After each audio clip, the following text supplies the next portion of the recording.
Emma slammed the apartment door harder than she meant to, and the sound echoed through the quiet hallway. Jake stood in the living room, frozen for a moment, staring at the door as if it might open again on its own. But it didn't. The silence that followed felt heavier than the argument that had just exploded between them.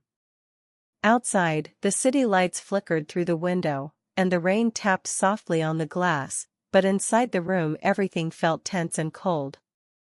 They had argued before, every couple does, but tonight felt different. Tonight, the words had cut deeper. Just an hour earlier, everything had been normal. Emma was sitting on the couch scrolling through her phone, and Jake was finishing work on his laptop. The apartment smelled like the pasta they had cooked together. It was supposed to be a simple, quiet evening. But small things sometimes grow into big storms. Emma had asked Jake a simple question about a weekend plan. Jake answered quickly without really listening. She repeated the question. He responded with a careless joke. And somehow that tiny moment turned into something bigger. "You never listen," Emma had said, her voice calm at first but carrying a sharp edge. Jake looked up from his laptop. "I heard you." "No," she replied, shaking her head slowly. "You heard words. You didn't listen." Jake sighed and leaned back in his chair. "Emma, not everything needs to be a serious conversation." That sentence was the spark. Emma stood up from the couch. "That's exactly the problem. You think everything is a joke." Jake rubbed his forehead. "Why are we fighting about this?" "Because it's not about today," Emma said, her voice rising. "It's about every time you ignore what I'm saying." Jake closed his laptop a little harder than necessary. "I don't ignore you." Emma laughed softly, but it wasn't a happy laugh. "You do. You just don't notice it." The room suddenly felt smaller. The air felt tight between them. Jake stood up. "Emma, we've had a long week. Can we not turn this into something huge?"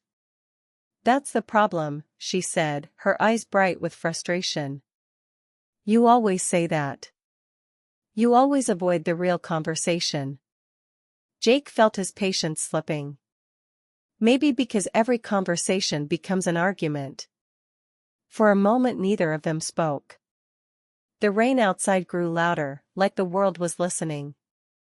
Emma crossed her arms. "Do you even care how I feel?" Jake stared at her, surprised by the question. "Of course I care." "Then why does it feel like you're somewhere else all the time?" she asked quietly. That question hit harder than all the shouting before it.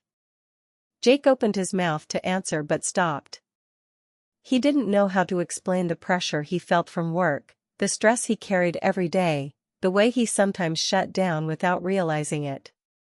But Emma saw his silence as an answer. She shook her head slowly. "See? Nothing." Jake finally spoke, frustration breaking through. "What do you want me to say?" "I want you to care," she replied. "I do care." "Then show it." The argument moved faster now, words bouncing back and forth like sparks. "You're making this bigger than it is," Jake said. "No, you're making it smaller than it is," Emma replied. They stood there facing each other, both tired, both hurt, both stubborn. Then Emma grabbed her jacket. Jake frowned. "Where are you going?"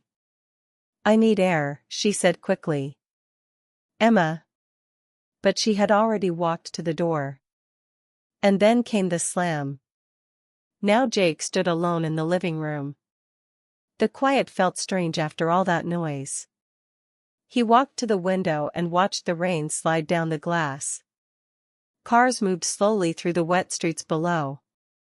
Somewhere outside people were laughing, living their normal lives. But inside his apartment everything felt paused. Jake sat on the couch and replayed the argument in his mind. Each sentence. each expression on Emma's face. He realized something uncomfortable. She wasn't angry because of one small moment. She was hurt because she felt invisible. Meanwhile, Emma walked down the street with quick steps, the rain soaking the edge of her jacket. Her heart was still racing from the fight. The city lights blurred in the wet pavement as she crossed the street. She didn't want to leave. She just didn't know how to stay in that moment. Emma slowed her steps and sat on a bench under a small bus stop shelter.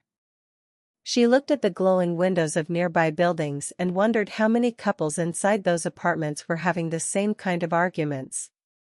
Because fights like this don't happen when people stop caring. They happen when people care too much and don't know how to say it the right way. Back in the apartment, Jake stood up suddenly. He grabbed his jacket. For the first time during the argument, he stopped thinking about winning. And started thinking about understanding. Meanwhile, Emma looked down at her phone. There was one new message. From Jake. She hesitated before opening it. The message was simple. I'm sorry I didn't listen. I want to try again. Come home. Emma stared at the screen for a long moment.